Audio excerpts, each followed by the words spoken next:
इस वक्त की बड़ी खबर आपको बता रहे हैं, बांकीपुर उपचुनाव की मतगणना जारी है, लेकिन इस बीच बड़ा उलटफेर देखने को मिल रहा है। चौथे राउंड की गिनती के बावजूद भी प्रशांत किशोर नीरज सिन्हा से आगे नजर आ रहे हैं और ऐसे में कयास ये लगाए जा रहे हैं कि एक बड़ी बाजी पीके द्वारा मारी जा सकती है। तो क्या कुछ चल रहा है इस बीच, इसी पर ज्यादा जानकारी के लिए मेरे साथ जुड़ रहे हैं मेरे सहयोगी नवेंदु जी। सर, एक बड़ा उलटफेर देखने को मिल रहा है, तो क्या कुछ चल रहा है, क्या कुछ अभी स्थिति बनी हुई है मतगणना की? निश्चित तौर पर जो एग्जिट पोल आए थे, जो 7-8 एग्जिट पोल सोशल मीडिया पर बहुत तेजी से वायरल हुए थे, अब वही सच होता हुआ नजर आ रहा है।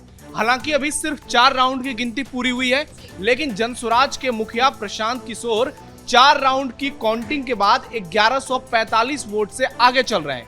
पहले राउंड में भी वो आगे रहे, दूसरे राउंड में भी आगे रहे, तीसरे राउंड में भी आगे रहे और चौथे राउंड में भी आगे रहे हैं। और जो वोटों की संख्या है, प्रशांत किशोर को चौथे राउंड तक 6269 वोट मिले हैं, जबकि बीजेपी के नीरज सिन्हा को 5124 वोट मिले हैं और वो 1145 वोटों से पीछे हैं।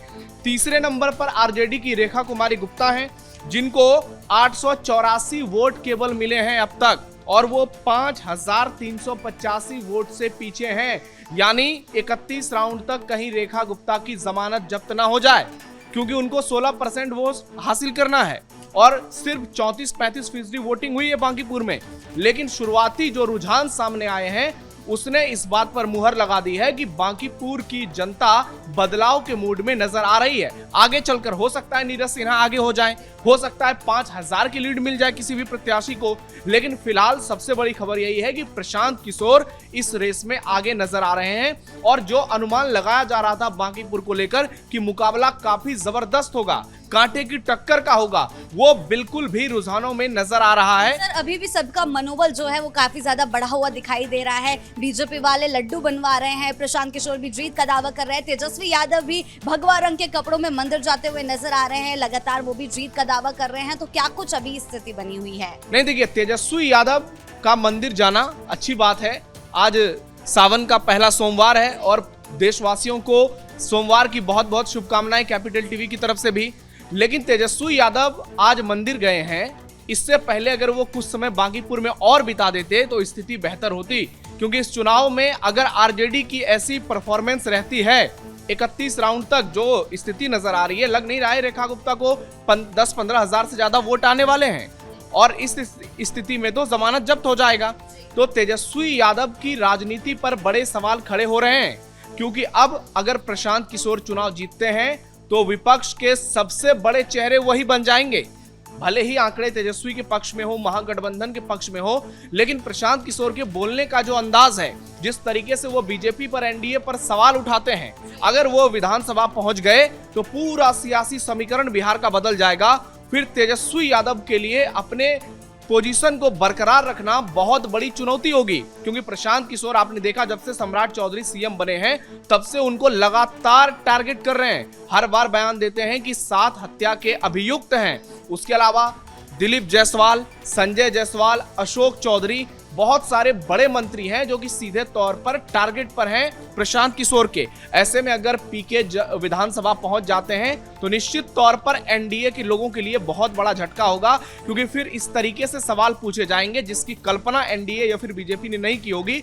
वहीं दूसरी तरफ आपने लड्डू का जिक्र किया, तो हमारे डिबेट कार्यक्रम में आने वाले तमाम पार्टियों के प्रवक्ता पिछले 5 दिनों से लड्डुओं का जिक्र कर रहे हैं, लेकिन बीजेपी की तरफ से 200 क्विंटल लड्डू बनाया जा रहा है। तो आप समझिए कि अगर बीजेपी चुनाव हार जाती है तो फिर ये लड्डू क्या प्रशांत किशोर को तोहफे में दिया जाएगा, और यदि बीजेपी चुनाव जीत जाती है तब तो निश्चित तौर पर ये जो 200 क्विंटल है ये बढ़कर 400-500 क्विंटल भी हो सकता है, क्योंकि 31 राउंड की गिनती जब तक पूरी नहीं होगी तब तक फाइनल आंकड़े सामने नहीं आएंगे। हाँ, रुझान जरूर बहुत सारी चीजें स्पष्ट करते हैं, लेकिन चूंकि एक विधानसभा की काउंटिंग हो रही है, सिर्फ 422-23 बूथ है वहां पर, इतने बूथों की काउंटिंग हो रही है, तो कभी भी कोई आगे पीछे जा सकता है। 1145 वोटों का मार्जिन कोई बहुत बड़ा मार्जिन नहीं है, लेकिन इतना जरूर जरूर है कि प्रशांत किशोर ने उम्मीद के मुताबिक प्रदर्शन किया है। सर, पिछले विधानसभा चुनावों में प्रशांत किशोर 0 सन्नाटा पर सिमट गए थे, लेकिन इस बार जिस तरीके का प्रदर्शन देखने को मिल रहा है, उन्होंने अपनी किस्मत आजमाई है इस सीट पर, तो क्या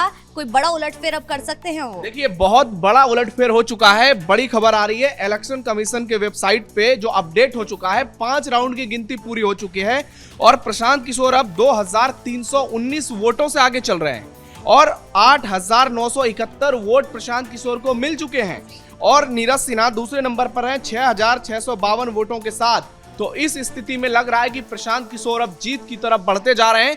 जैसे जैसे काउंटिंग आगे बढ़ेगी, 10 से 15 राउंड की काउंटिंग जब पूरी हो जाएगी तो तस्वीरें थोड़ी थोड़ी साफ होने लगेंगी, लेकिन 2319 वोटों का मार्जिन निश्चित तौर पर बड़ा मार्जिन की ओर इशारा कर रहा है। और अगर अभी 5 राउंड हुए हैं, अगर 10 राउंड तक ऐसे ही मार्जिन बरकरार रहते हैं तो फिर इसमें कोई डाउट नहीं कि प्रशांत किशोर बांकीपुर विधानसभा का चुनाव जीत सकते हैं और ये बिहार की राजनीति में सबसे बड़ा उलटफेर होगा, क्योंकि हमने देखा है बीजेपी और एनडीए ने 200 से ज्यादा सीटें जीतकर विधानसभा चुनाव में इतिहास रच दिया था और तेजस्वी यादव की पार्टी 25 पर सिमट गई, महागठबंधन 50 तक नहीं जा पाया, लेकिन उसके बावजूद सम्राट चौधरी को सीएम बनाया गया, नीतीश कुमार साइड हो गए और बीजेपी ने नारा दिया कि पहली बार बंगाल में और बिहार में बीजेपी की सरकार बनी है तो बीजेपी बहुत मेहनत से आगे बढ़ेगी और हर सपना नागरिकों का पूरा करेगी।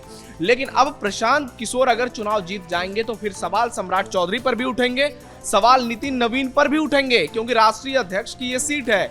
ऐसे में अब देखिए, बीजेपी हर तरफ से फंसती हुई नजर आ रही है और ताजा आंकड़े के मुताबिक प्रशांत किशोर 2319 वोट से आगे हो चुके हैं और 5वीं राउंड की काउंटिंग पूरी हो चुकी है। 31 राउंड की काउंटिंग होनी है और जिस तरीके से अभी तो कहा जा रहा है कि मुसलमानों के इलाके वाला ईवीएम खुलना बाकी है, तो वहां पे ये दावे किए गए हैं कि मुसलमानों ने बड़ी संख्या में प्रशांत किशोर को वोट दिया है। तो अब सवाल ये भी है कि बांकीपुर में कौन कौन सा फैक्टर हावी रहा। क्या बीजेपी ने जो विकास का नैरेटिव चलाया वो पीछे हो गया? क्या प्रशांत किशोर के बदलाव को नैरेटिव, जो उनका बदलाव का नैरेटिव है, उसको ज्यादा हवा मिल गई? क्या लोगों को लगा कि एक सीट जिताने से कोई फर्क हमें नहीं पड़ेगा, अगर नीरज सिन्हा हार भी जाते हैं तो बीजेपी की सेहत पर कोई असर नहीं पड़ेगा, सरकार उतनी ही मजबूत रहेगी। लेकिन प्रशांत किशोर जीत जाते हैं तो शायद विधानसभा में सवाल पूछने वालों को और ज्यादा मजबूती मिलेगी।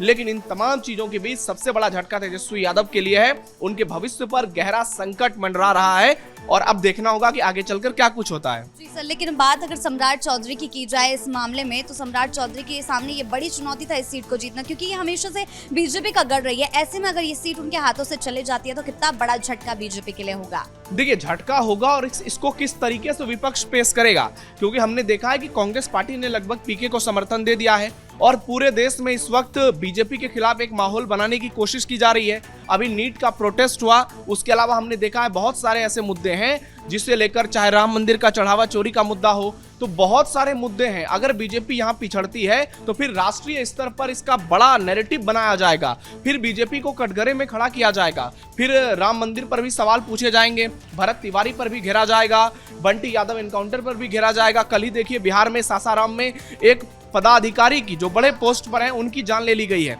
तो बहुत सारे सवाल हैं और इन सवालों के जवाब देने में बीजेपी को दिक्कत का सामना करना पड़ेगा, क्योंकि जिस तरीके से बांकीपुर उपचुनाव के रुझान सामने आ रहे हैं, नतीजों में यह साफ साफ नजर आ रहा है कि बीजेपी इस वक्त पिछड़ती जा रही है और बांकीपुर में प्रशांत किशोर का मुद्दा चल गया। अगर पीके चुनाव हार भी जाते हैं तो उनको इतना वोट जरूर मिल जाएगा कि आगे की लड़ाई उनके लिए आसान हो जाएगी। एक सीट उनके लिए सुरक्षित हो गई है। अब वो भविष्य में भी चाहेंगे तो बांकीपुर से चुनाव लड़ सकते हैं। तो बांकीपुर में भरत तिवारी का भी लग रहा है मुद्दा चल गया, बांकीपुर में बंटी यादव का भी मुद्दा चल गया, राम मंदिर चढ़ावा चोरी का भी मुद्दा चल गया, पेपर लीक का भी मुद्दा चल गया। तो हर स्थिति में लग रहा है कि प्रशांत किशोर अपनी बातों को भुनाने में कामयाब रहे हैं। लेकिन अभी बार बार हम यही बात कह रहे हैं कि अभी काउंटिंग बाकी है, अभी केवल 5 राउंड की काउंटिंग हुई है, तो आगे चलकर और तस्वीरें साफ होगी। लेकिन इतना जरूर है कि बांकीपुर में बड़ा उलटफेर हुआ है और अगर बीजेपी की जीत भी होगी तो वो बहुत बड़ी जीत नहीं होगी, वो कम मार्जिन वाली जीत होगी। हम लोगों ने लगातार इस बात को कैपिटल टीवी पर कहा है कि बांकीपुर में कांटे की टक्कर रही है, यानी भी किसी भी उम्मीदवार के लिए एक तरफा जीत नजर नहीं आ रही है। लेकिन जिस तरीके से चुनाव हुआ, चुनाव के दौरान हमने देखा कैसे गर्मा गर्मी देखने को मिली, कैसे बहसा एक दूसरे में बहसा बहसी देखने को मिली। प्रशांत किशोर और बीजेपी के समर्थक एक दूसरे के सामने आ गए, लेकिन जिस तरीके से ग्राउंड पर लड़ाई लड़ी गई, बीजेपी को जो टक्कर जनसुराज ने दी, इसकी उम्मीद बहुत लोगों ने नहीं की थी।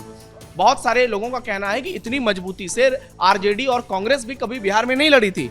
एक सीट पर प्रशांत किशोर ने पूरी ताकत लगा दिया और बीजेपी ने भी पूरी ताकत लगाई। तमाम बड़े मंत्री, विधायक, सांसद, आप देखिए नितिन नवीन, सम्राट चौधरी, सारे लोग प्रचार के लिए आए।